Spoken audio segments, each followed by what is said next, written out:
receptores de lesión celular. Sí, nos quedamos en inflamasoma. Cuando se activa, induce la formación de interleucina 1, la cual es inductora de la o proinflamatoria. ¿Estamos de acuerdo? Y otra forma que tienen las células, sobre todo los macrófagos y las células dendríticas, para reconocer sobre todo microorganismos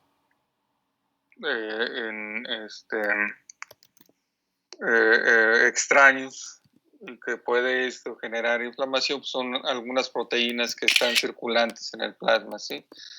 Algunos componentes del sistema del complemento. Hay una proteína denominada proteína transportadora de manosa que reconoce carbohidratos de las paredes bacterianas. ¿Estamos de acuerdo? Entonces, a estas lectinas, al unirse esos carbohidratos, va a permitir que las bacterias sean identificadas, no así las células normales, que pueden también tener carbohidratos o pueden tener, digamos, estructuras, componentes bioquímicos similares, pero bueno, en su membrana citoplasmática, en este caso no es reconocido como extraño. Tenemos las colectinas que sirven como facilitadores de la fagocitosis. Muy bien, doctores, entonces ya se reconoció el patógeno o la partícula que se va extraña y la cual está generando una respuesta inflamatoria. Ahora viene precisamente esto, estamos de acuerdo, la inflamación. ¿Cómo inicia la inflamación? Bueno, el escenario en donde va a ocurrir esto es en el lecho capilar. Sí, el lecho capilar, acuérdense que tiene una estructura bien reconocida, ¿sí? Por un lado, tenemos en la entrada del lecho capilar una arteria, ¿sí? Y tenemos de este lado una vena. Y luego esto se va haciendo más estrecho, estamos de acuerdo, va perdiendo calibre y va perdiendo estructura. ¿Sí? La arteria, por lo tanto, se convierte en arteriol. Sí, luego de la arteriola viene la ramificación en los capilares del lado arteriolar.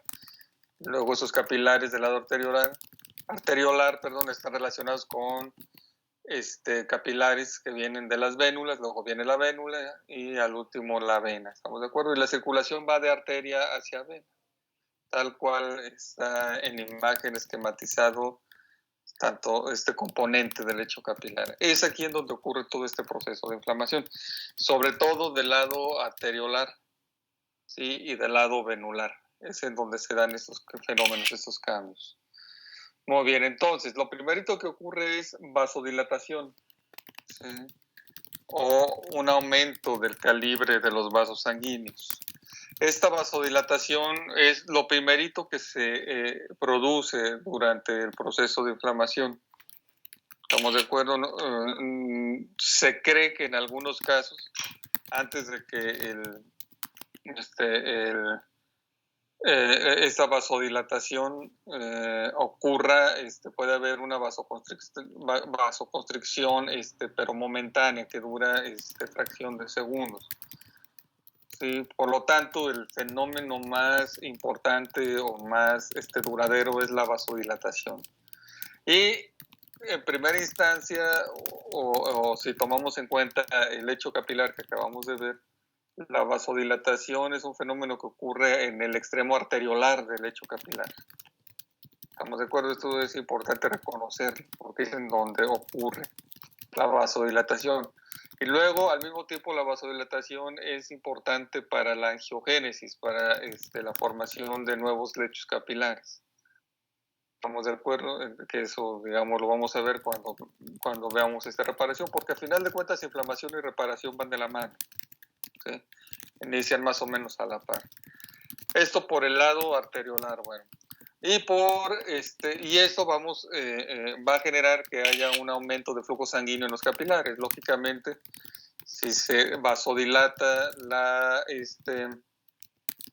arteriola, si el flujo de sangre, la presión sanguínea va a aumentar, ¿sí? Y esto va a generar o es base de los signos cardinales de la inflamación, del calor y del rubor. ¿Estamos de acuerdo? O sea, al haber un aumento del flujo de sangre, presión de sangre en el sitio, se va a sentir la zona más caliente y se va a poner roja. ¿Sí? Muy bien, doctores. Y por otro lado tenemos aumento de la permeabilidad vascular. El aumento de la permeabilidad vascular ocurre, ¿sí?, en el extremo venular. ¿Estamos de acuerdo? Sobre todo en el extremo venular. Entonces hay que separar esto, ¿sí? Vasodilatación es del extremo arteriolar, aumento de la permeabilidad vascular es del extremo venular. Y existen 3 mecanismos, 2 de ellos son los más plausibles, que permiten este fenómeno de aumento de la permeabilidad. Cuando hablamos de aumento de la permeabilidad es que se permite la salida del líquido del compartimento vascular hacia el intersticio. Se filtra plasma. ¿Estamos de acuerdo? A eso se refiere esto. Y el mecanismo principal de permeabilidad vascular es la retracción de las células endoteliales, o sea que las células endoteliales reorganicen su citoesqueleto para que se retraigan, se encojan, ¿sí?, se hagan pequeñitas, y esto permita que los espacios interendoteliales que se mencionan aquí, espacios interendoteliales, se abran. Estamos de acuerdo como en esta imagen, ¿sí? O sea, el espacio interendotelial sí se va a abrir y eso va a permitir la salida del líquido. Estamos de acuerdo, esto se llama aumento de la permeabilidad vascular. Y existen 2 mecanismos a través de los cuales se da este fenómeno. Uno denominado respuesta transitoria inmediata, que dependiendo de los mediadores químicos, eso lo vamos a ver después, que estén interactuando con el endotelio. En este caso es una respuesta que aparece rápido pero dura poco. Por eso se llama respuesta transitoria inmediata. Y otro fenómeno es la denominada respuesta prolongada tardía. O sea, aparece horas después y dura horas o días en desaparecer.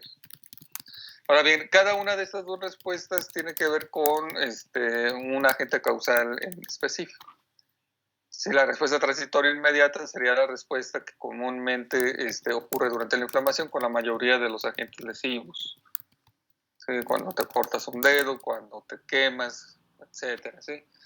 Y la respuesta prolongada tardía sería, por ejemplo, el fenómeno clínico que ocurre cuando te expones al sol, en donde los signos cardinales de la inflamación empiezan tarde, unas horas después de que te quemaste o que te expusiste al sol, y duran inclusive pues duran días, ¿no? Estamos de acuerdo, sería un ejemplo característico la exposición a la radiación ultravioleta. Es, la respuesta a este tipo prolongada tardía. Y como les comentaba, ¿no?, esto se da sobre todo en el extremo venular de los capilares sanguíneos.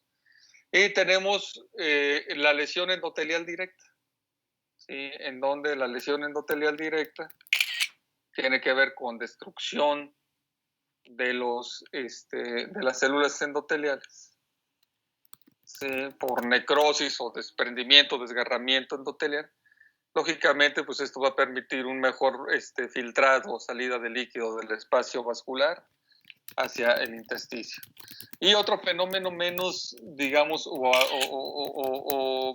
muy descrito y caracterizado, es la palabra, bien caracterizado en animales, en estudios animales experimentales, pero no en el ser humano, es la apertura de canales intracelulares a lo largo de el espesor de la célula endotelial, donde a través de estos canales formados, sí, va a pasar el líquido, sí, del espacio intravascular hacia el intersticio.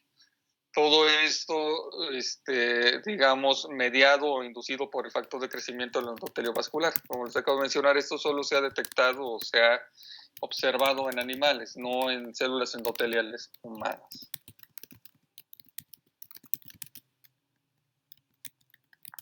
Muy bien. Después que se dio este incremento en la permeabilidad vascular, que se abrieron las uniones interendoteliales o que se perdieron células, se perdió la continuidad del endotelio vascular, se va a formar un fenómeno denominado exudación. La exudación se da de la siguiente manera. ¿Sí? Se da en forma de exudado, en forma de trasudado. Existe otro concepto denominado edema, que es importante para este proceso de inflamación, y el pus, que también es importante para el proceso de inflamación. Entonces, los líquidos intravasculares normalmente permanecen al interior del canal vascular, ¿sí? Por acción de la presión hidrostática y de la presión osmótica coloidal presente en los tejidos. ¿Estamos de acuerdo? Normalmente la presión hidrostática que se tiene en el extremo arteriolar es de 32 milímetros de mercurio. Lógicamente en el extremo venular es menor, es de 12 milímetros de mercurio. ¿Estamos de acuerdo? Y en los tejidos tenemos esto de presión hidrostática. Ahora bien, de presión osmótica coloidal, en los tejidos tenemos 25 milímetros de mercurio.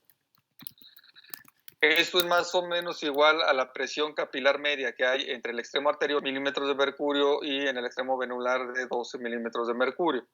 Entonces, este equivalente en gradientes de presión hace que la transferencia de líquidos del compartimento vascular hacia el intersticio o en sentido contrario sea nulo. ¿Estamos de acuerdo? O sea, se mantienen separados, por lo tanto, el líquido intravascular del líquido intersticial. Sí, esto, digamos, condiciona que esta separación sea normal. ¿Estamos de acuerdo? Ahora bien, ¿cuándo se da la producción de un exudado?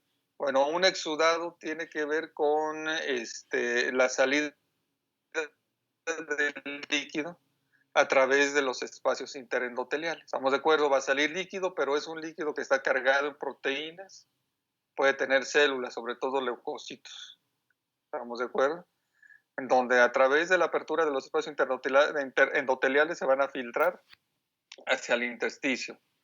A esto le llamamos inflamación, o es parte del proceso de inflamación, vamos. Este exudado, mejor dicho, sí, es el líquido que sale, el exudado, o la forma de exudación. Estamos de acuerdo que se presenta por aumento de la permeabilidad vascular durante inflamación. Estamos de acuerdo que no se les olvide. El exudado es parte de la inflamación. Otro tipo de exudación que no forma parte de inflamación es el trasudado. El trasudado es un ultrafiltrado, ¿estamos de acuerdo? Es un líquido bajo en proteínas. Puede tener algunas células, pero podemos considerar en términos generales que no las tiene. Doctores, ¿me estoy escuchando bien? Sí, doctor. ¿Sí? Muy bien, doctores, vamos a continuar. Entonces, el trasudado tendrá, si acaso, una cantidad mínima de albúmina, pero nada más. Estamos de acuerdo, como les dije, es un ultrafiltrado. ¿Por qué? Porque cuando se forma el trasudado no hay apertura de las uniones interendoteliales. El endotelio tiene sus uniones cerradas. ¿Estamos de acuerdo? A diferencia del exudado, aquí están cerradas. Entonces, ¿cómo se forma el exudado si esto está cerrado? Bueno, cuando hay un aumento de la presión hidrostática, por ejemplo, menciona aquí la obstrucción del flujo venoso en las pacientes, sí, generalmente son mujeres que tienen insuficiencia venosa de las extremidades inferiores, el estancamiento de sangre en las venas de las piernas hace que, por falta de circulación, estamos de acuerdo, hace que aumente la presión hidrostática en las venas, y esto va a generar salida de líquido, pero forzado a través de estos espacios que no están abiertos, y esto va a generar trasudado. ¿Estamos de acuerdo? Porque los espacios no están abiertos de tal manera que puedan pasar células, nada más líquidos y algunas cantidades de proteínas, ¿sí? La insuficiencia cardíaca congestiva, también el estancamiento de sangre por una falta de bombeo, por insuficiencia cardíaca o miocárdica, va a hacer que esta presión hidrostática aumente, que haya salida ultrafiltrada de líquido también. Ahora bien, ¿qué es lo que pasa cuando hay una reducción de la presión osmótica en los tejidos? Acuérdense que, digamos, por ley va a haber paso de líquido. Estamos de acuerdo del sitio de menor gradiente de presión hacia el de mayor. Sí, y esto tiene que ver, por ejemplo, con el menor síntesis de proteínas, por ejemplo, cuando hay una hepatopatía de cualquier tipo, cuando el riñón está dejando perder muchas proteínas o cuando hay una malnutrición proteínica, ¿estamos de acuerdo? Sí, entonces va a haber transferencia de líquido, ¿estamos de acuerdo? Del espacio vascular hacia el espacio, hacia el intersticio, y esto va a generar también, digamos, salida de líquido, por lo tanto. La sangre pierde proteínas. Sí, o sea, se pierde la presión coloidosmótica, pero de la sangre, no tanto de los tejidos. Es a lo que se refiere este dibujo. Muy bien. Y tenemos otro concepto, el edema, ¿estamos de acuerdo? En donde el edema puede ser transudado, puede ser exudado, que está localizado en el intestino o en las cavidades anatómicas. ¿Estamos de acuerdo? Una de las preguntas, creo, porque me la consultaron uno de sus compañeros del examen que tuvieron con el doctor Carlos Sánchez, precisamente versaba de eso, ¿no? ¿Cuál es el tipo de edema o algo así en un paciente con... ¿Cuál es una causa de edema no inflamatorio? Y ahí venían unas opciones, ¿no? Extracción de tercer molar, quemadura, no me acuerdo qué tanto, ya había una que decía cirrosis hepática. Bueno, el edema que se forma en el tejido celular subcutáneo, en el intestino, en un paciente que tiene cirrosis, precisamente es un edema, pero basado en trasudar, no inflamatorio, como mencioné hace un momento. O bien lo más común es que el edema sea un exudado que sea de origen inflamatorio. ¿Estamos de acuerdo? Y este edema, cuando se acumula en el intersticio o en las cavidades anatómicas, es lo que, digamos, da origen al signo cardinal de la inflamación denominada tumor. O sea, el edema es el que causa que esa zona se hinche, se torne agrandada. Y por último tenemos este concepto de pus, donde el pus es un exudado, porque tiene una gran cantidad de neutrófilos, residuos de células muertas y generalmente microorganismos, sobre todo bacterias biogénicas productoras de pus. Muy bien, doctores, entonces ya nos habíamos ubicado en el lecho capilar y ya hablamos que hay, por un lado, vasodilatación en el extremo arteriolar y por el otro lado, aumento de la permeabilidad vascular con salida de líquido. Esto va a generar cambios en el flujo sanguíneo a nivel de los capilares. Estamos de acuerdo que ese es, digamos, uno de los cambios también que ocurren a este nivel. Sin embargo, hay que recordar cuál es vamos a cerrar eso mejor. ¿Cuál es la circulación venular poscapilar normal? ¿Sí? Acuérdense que la sangre llega por la arteria, entra por la arteriola, pasa por el lecho capilar, ¿sí? Y luego va a llegar a la vénula, y luego de ahí a la vénula. En la vénula, cuando el flujo sanguíneo, digamos, sale de los capilares, ¿sí? Va a, ya en las vénulas, va a adoptar el flujo sanguíneo o las células formes de la sangre va a adoptar un orden estratégico. Estamos de acuerdo en donde los eritrocitos van a estar al centro, en una columna que clásicamente se le ha denominado columna axial, o sea, va al centro de esa columna. ¿Sí? Y en la periferia van los leucocitos, como se ve acá. Estamos de acuerdo. Entonces, al centro, los eritrocitos, al centro de esta columna, y en la periferia los leucocitos. Y la sangre, por lo tanto, corre en un sentido, digamos, rectilíneo, ¿sí? Laminar, al cual se esquematiza en este pequeño dibujo que está acá. ¿Estamos de acuerdo? Eso es lo normal. ¿Estamos de acuerdo? Ahora bien, ¿cómo se logra que la sangre adquiera esta orientación o los elementos formes de la sangre? Estamos hablando de las células, ¿no? Número uno, el impacto de las células sobre la pared venular genera este orden, ¿estamos de acuerdo? En donde las células, por su diferencial de tamaño y velocidad, estamos de acuerdo, al impactarse permiten que tengan esta orientación. Sí, los eritrocitos son más ligeros, son pequeños, estamos de acuerdo, son ligeros, son más veloces, por eso se meten al centro de la columna. Y los eritrocitos son más grandes, son más lentos, son más pesados, por eso se quedan en la periferia de la columna. ¿Estamos de acuerdo? Y otra situación también que hace que tengan esta orientación es la fuerza hidrodinámica propia de la sangre y también el estrés por cizallamiento. El estrés por cizallamiento es como los eritrocitos o las células formes al impactar con el endotelio venular si tratan de modificarlo o de cortarlo. ¿Estamos de acuerdo?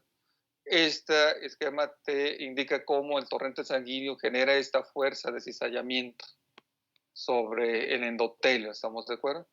Lo estira de cierta manera, pero lo estira o lo trata de cortar, lo podemos mencionar así, en el sentido longitudinal del mismo endotelio.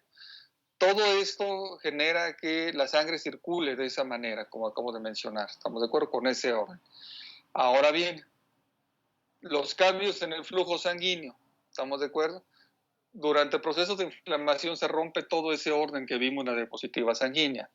Y estos cambios son, digamos, derivados precisamente de la vasodilatación y de la exudación, del aumento de la permeabilidad. ¿Qué es lo que va a ocurrir con la vasodilatación y la exudación? ¿Estamos de acuerdo? Bueno, va a haber una ralentización, o sea, se va a hacer lento el torrente sanguíneo, va a perder velocidad. Por lo tanto, va a haber también concentración de eritrocitos en los capilares sanguíneos. La sangre se va a tornar viscosa, más de lo que es. Y esto te va a generar un fenómeno conocido como éstasis sanguíneo. O sea, el éstasis sanguíneo es el resultado de los cambios en el flujo sanguíneo, tanto por la vasodilatación y por la exudación. ¿Estamos de acuerdo? Y cuando observamos vasos estásicos en un corte histológico, podemos hablar de que hay congestión vascular. Ahorita vamos a ver imágenes, o sea, vasos sanguíneos, capilares sanguíneos repletos de eritrocitos. Y eso también contribuye a otro signo cardinal de la inflamación, el denominado rubor, donde ya vimos que por aumento del flujo sanguíneo en el lecho capilar lo puede haber. Entonces aquí todavía ese rubor va a ser mayor. Es por eso que cuando hay inflamación inicia o el cambio de color muy leve, pero con el tiempo se torna más rojo. ¿Estamos de acuerdo? Por este fenómeno de congestión vascular. Y también la disminución del estrés por cizallamiento.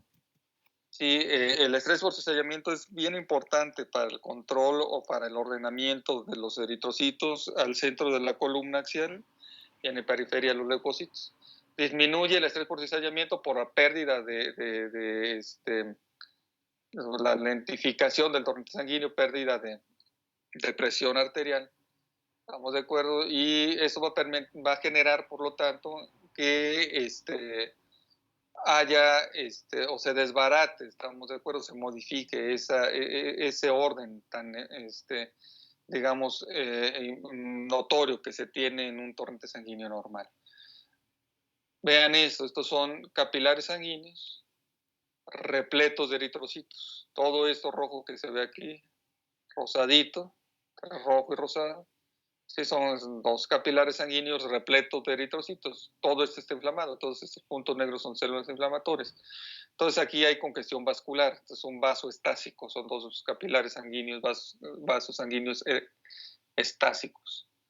Muy bien, y los cambios en el flujo sanguíneo, por lo tanto, ya mencionamos que van a permitir que se haga lento el flujo, que se congestionen los vasos. Estamos de acuerdo, van a permitir que, como les mencioné hace un momento, se modifiquen el orden de las células inflamatorias. Y este orden se va a modificar en los leucocitos, porque, digamos, normalmente los leucocitos están hacia la periferia de esa columna que forman los leucocitos están en la periferia de esa columna que forman los eritrocitos, pero podemos decir que no tocan el endotelio. Estamos de acuerdo, circulan sin tocar el endotelio. Con estos cambios en el flujo sanguíneo van a empezar a tocar el endotelio, o sea, se van a hacer todavía más hacia los lados de la columna, hasta tocar el endotelio. Y a este fenómeno se le conoce como marginación leucocitaria, o sea, cuando los leucocitos salen, ¿sí?, de esa posición normal que tienen y se marginan, ese es el nombre, se adosan en el endotelio, se le conoce como marginación. Y van a tapizar todo el endotelio. A ese fenómeno, a ese tapiz de leucocitos le vamos a llamar pavimentación leucocitaria. ¿Estamos de acuerdo, doctores? Muy bien, doctores. ¿Hasta ahorita tienen dudas, tienen preguntas? Vamos a abrir para ver las manitas acá. ¿Dudas, preguntas? ¿Nada? Doctora Itzel, Daniela, dígame. Doctor, ¿me puede por favor repetir por qué es importante el estrés por cizallamiento, por favor? Claro que sí. El estrés por cizallamiento es importante porque sirve para mantener el orden de las células en el torrente sanguíneo. ¿Estamos de acuerdo? O sea, el estrés por cizallamiento se genera por la fuerza hidrodinámica que hace que el flujo sanguíneo impacte sobre el endotelio o que cause fricción sobre el endotelio. Entonces, esta fricción que causa el flujo sanguíneo genera este estrés por cizallamiento en el mismo endotelio, y esto, digamos, es un mecanismo que permite que las células mantengan este orden, doctor. Sí, o sea, que se tenga al centro de la columna eritrocitos y en la periferia leucocitos. No sé si respondí a tu pregunta, doctor. Sí, doctor, muchas gracias. Muy bien, doctor. Entonces vamos a continuar.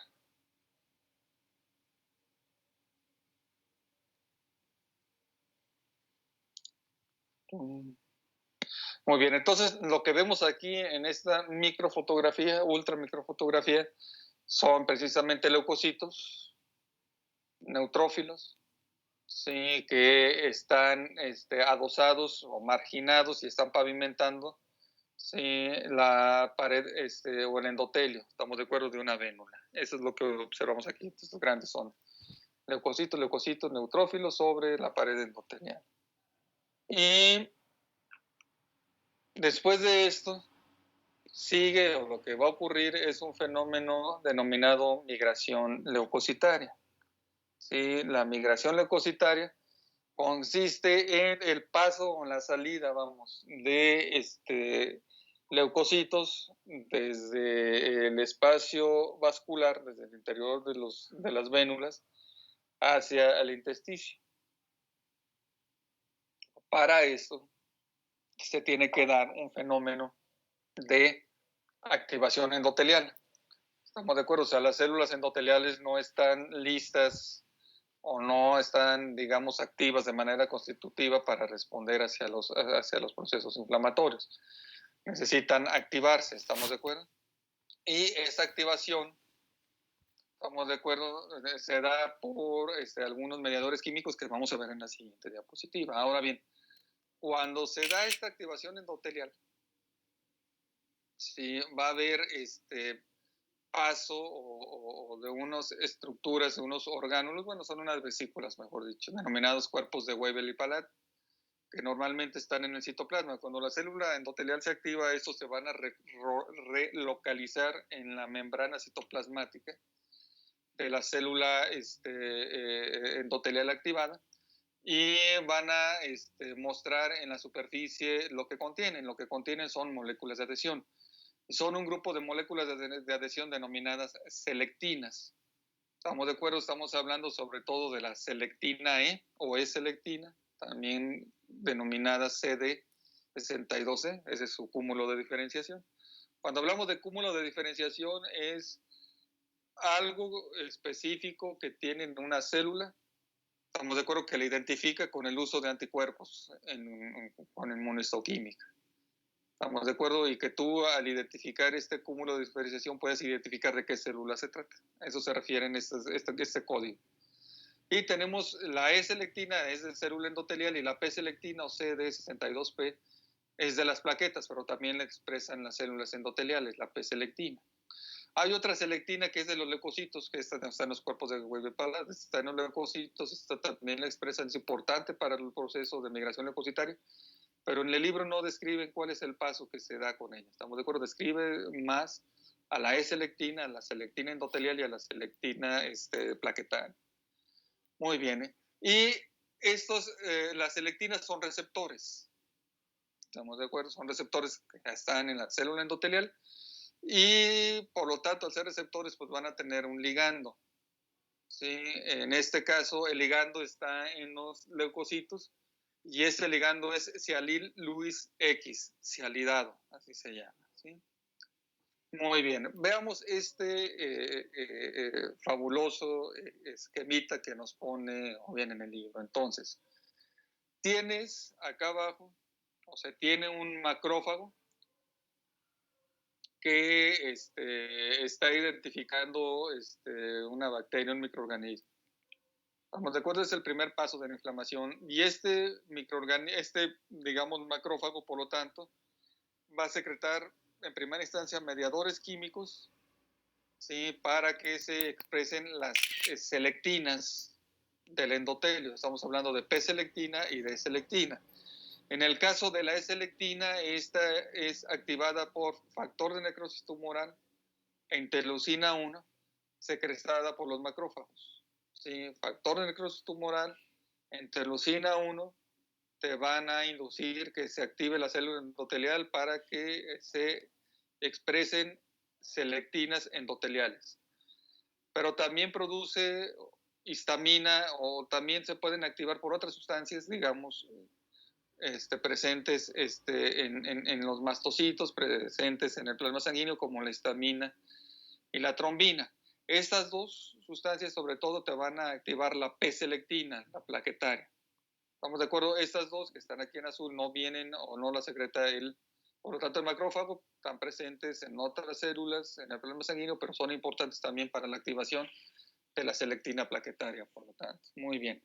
Entonces, el leucocito ya de manera constitutiva, o sea, ya activado, sí, de manera normal, va a tener el ligando de la E-selectina y de la P-selectina, la glucoproteína sialil Lewis X modificada. ¿Estamos de acuerdo?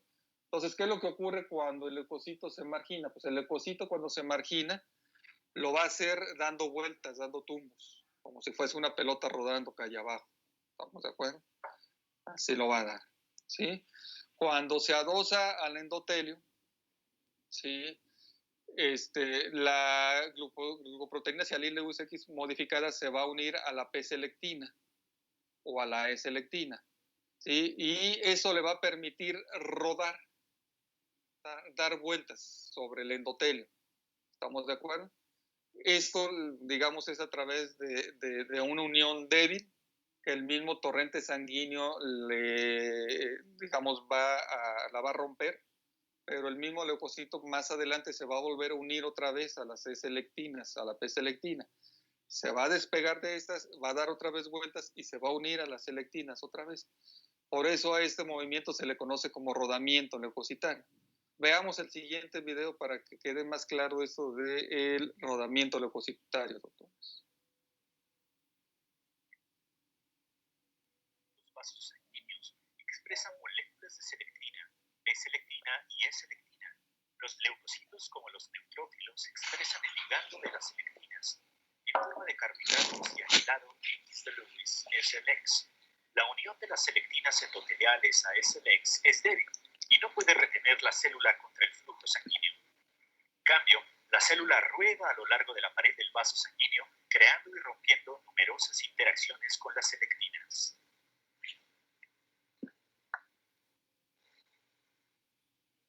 Muy bien, doctores. ¿Dudas respecto a rodamiento o quedó claro, doctores?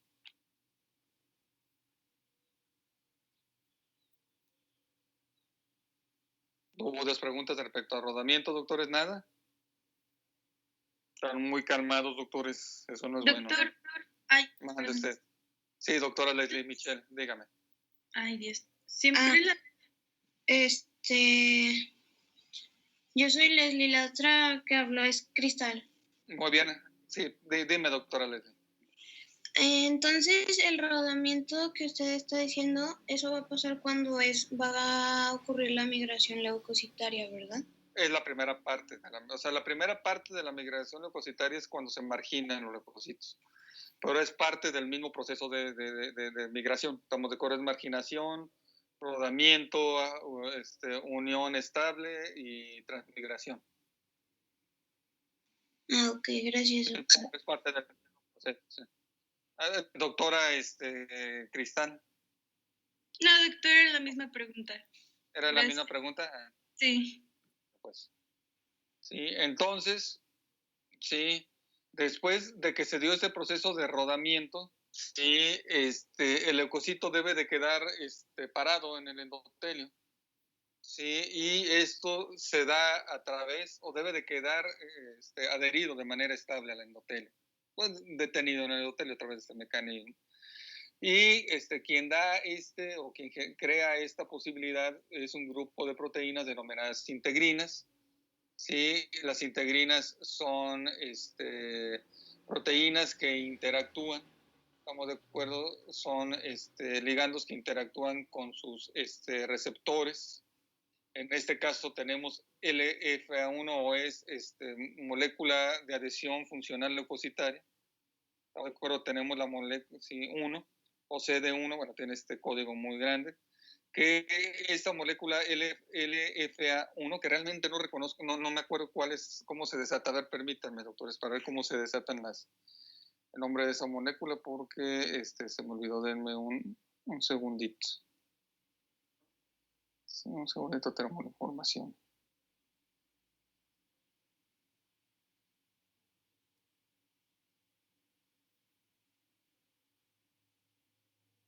Es antígeno asociado a la función leucocitaria 1. ¿Estamos de acuerdo? Sí, los receptores para esta molécula, estamos de acuerdo, estas moléculas integrinas están en los leucocitos. Sí, y los receptores que están acá a la derecha están en el endotelio. ¿Estamos de acuerdo? Entonces aquí estamos hablando de integrinas leucocitarias y estas moléculas en el endotelio. Entonces, LFA1, el antígeno asociado a la función linfocitaria o leucocitaria, estamos de acuerdo, tiene sus receptores en el endotelio en forma de ICAM1, de molécula de adhesión intracelular 1, o molécula de adhesión intracelular 2. ¿Estamos de acuerdo? La molécula de adhesión vascular 4 tiene su receptor del lado endotelial en la molécula de adhesión al endotelio vascular 1. Y esta integrina alfa 4 beta 7, que es la menos, digamos, común, al menos está limitada más al tracto gastrointestinal, sobre todas las placas de Peyer. Estamos de acuerdo, tiene su receptor en la molécula de adhesión al endotelio vascular 1, o a esta molécula denominada MADCAM1. ¿Estamos de acuerdo? Entonces, esta es, digamos, la relación cómo se da entre integrinas, que son ligandos, y sus receptores en el endotelio vascular. Muy bien, esas integrinas, ¿sí? O mejor dicho, creo que me equivoqué, doctor, ¿sí? Estas son, bueno, aquí viene, las integrinas son, receptores, y los ligandos son las moléculas de adhesión celular o endotelio vascular. Es al revés de como lo mencioné. ¿Estamos de acuerdo? Entonces, ¿qué es lo que va a pasar? Bueno, las integrinas normalmente no están activadas en los leucocitos. A diferencia del Lewis X, de Sialin Lewis X modificado, que sí está activada, las integrinas no están activadas, están en un estado que se llama estado de baja afinidad. ¿Estamos de acuerdo? O sea, no pueden interactuar, no se pueden adherir a sus receptores, a sus ligandos, perdón, en el endotelio. ¿Estamos de acuerdo? O sea, integrinas no puede unirse, por ejemplo, a la molécula de adhesión intercelular 1. ¿Qué es lo que necesita o qué es lo que se debe dar para que se activen las integrinas? Bueno, que los mismos macrófagos secreten quimiosinas y que estas quimiosinas sean transferidas hacia los proteoglucanos endoteliales para generar una concentración muy alta de quimiosinas y que estas, al entrar en contacto con el neutrófilo, generen activación de las integrinas, o sea, que las integrinas pasen de un estado de baja afinidad a un estado de alta afinidad. Esto solo se va a lograr si los proteoglucanos le exhiben al neutrófilo una alta concentración de quimiosinas. Ahora bien, cuando se activa la integrina que pasa a un estado de alta afinidad, sí, el neutrófilo va a quedar establemente adherido al endotelio. ¿Qué quiere decir esto? Que ya en este momento el torrente sanguíneo no lo va a poder despegar, no va a rodar, va a perder ese movimiento, ¿sí? De forma de tumbos, ¿sí? Y va a quedar entonces pues adherido de manera estable al endotelio. Luego, el siguiente paso, ¿estamos de acuerdo? Es la transmigración. ¿Estamos de acuerdo? En este caso, híjole. A ver, permítame. Las quimiosinas, ¿sí? O sea,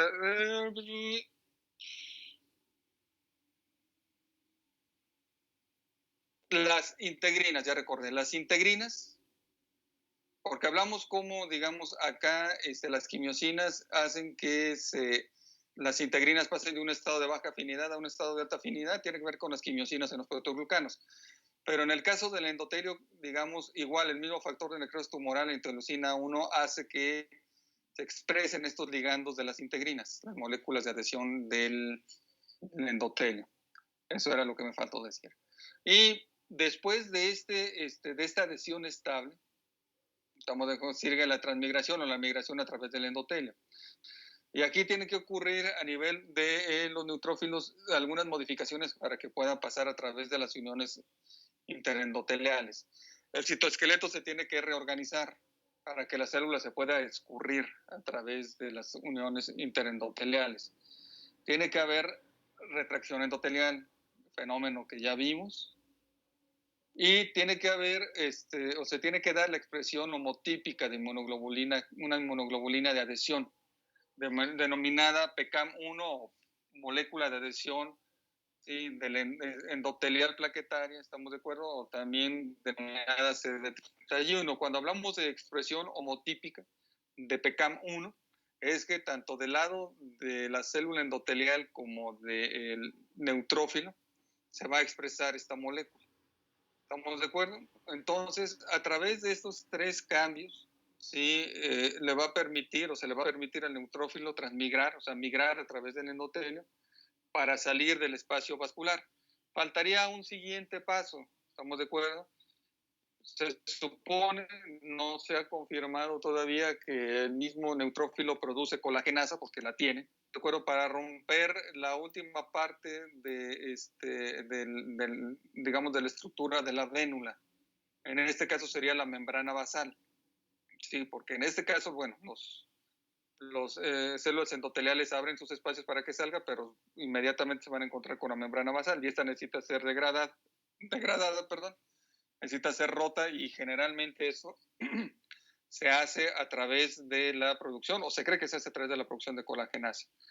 Muy bien, doctores. Y ya estando en el intersticio, pues los mismos leucocitos o los neutrófilos, si hablamos de proceso inflamatorio, se van a unir a la matriz extracelular principalmente a través de las mismas integrinas.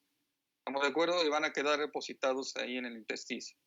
Ahora bien, y aquí nos vamos a quedar, doctores, porque ya son las 8:50. ¿Cómo van a llegar esos elementos formes de la sangre, esos leucocitos al sitio de inflamación? Bueno, lo van a hacer a través de un fenómeno que recibe el nombre de quimiotaxia, pero eso lo dejamos para el día de mañana. Muy bien, doctores, ¿dudas, preguntas al respecto?